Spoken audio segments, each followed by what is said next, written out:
அனைவருக்கும் காலை வணக்கம். நம்ம வீட்டில் இன்றைக்கி கேழ்வரகு வாழைப்பூ அடைதாங்க. ஃபஸ்ட்டு கேழ்வரகு நல்லா சுத்தம் பண்ணிவிட்டு தண்ணியில் வாஷ் பண்ணிவிட்டு ஒரு நாள் ஃபுல்லாகவே நம்ம முளைக்கட்ட வச்சிடணுங்க. முளைக்கட்டிய கேழ்வரகு ரொம்ப ஸ்ட்ரென்த்து, அதனால் முளைக்கட்டினதுக்கப்புறமா நம்ம வெயிலில் நல்லா காய வச்சு பவுடர் ஆக்கிடணுங்க.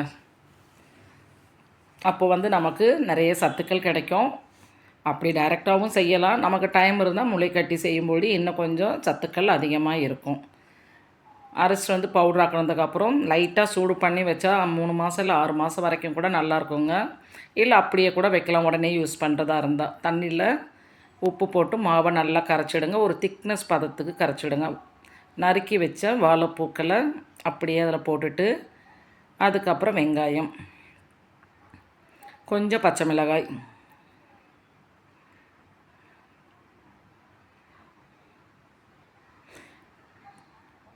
கொஞ்சம் கருவேப்பிலை, கொத்தமல்லி எல்லாம் சேர்த்து நம்ம தேவையான அளவு திக்னஸ் பதத்துக்கு வந்ததுக்கப்புறம் தோசை தவாவில் எண்ணெய் ஊற்றிட்டு நம்ம அப்படியே ஊற்றி எடுக்க வேண்டியதுதாங்க. இது மாவு மாதிரியும் பிசையலாம். நான் கொஞ்சம் தண்ணி பதத்தில் பிசைஞ்சிருக்கேன்.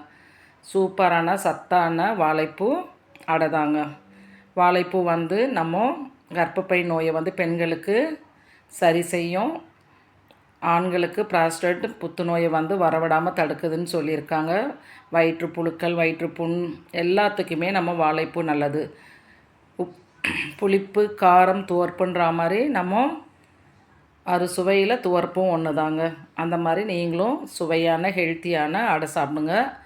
கால்சியம் சத்து நிறைந்தது. மூட்டு வலி, நம்ம இடுப்பு வலி எல்லாத்துக்குமே ஒரு ஸ்ட்ரென்த்தானதுங்க.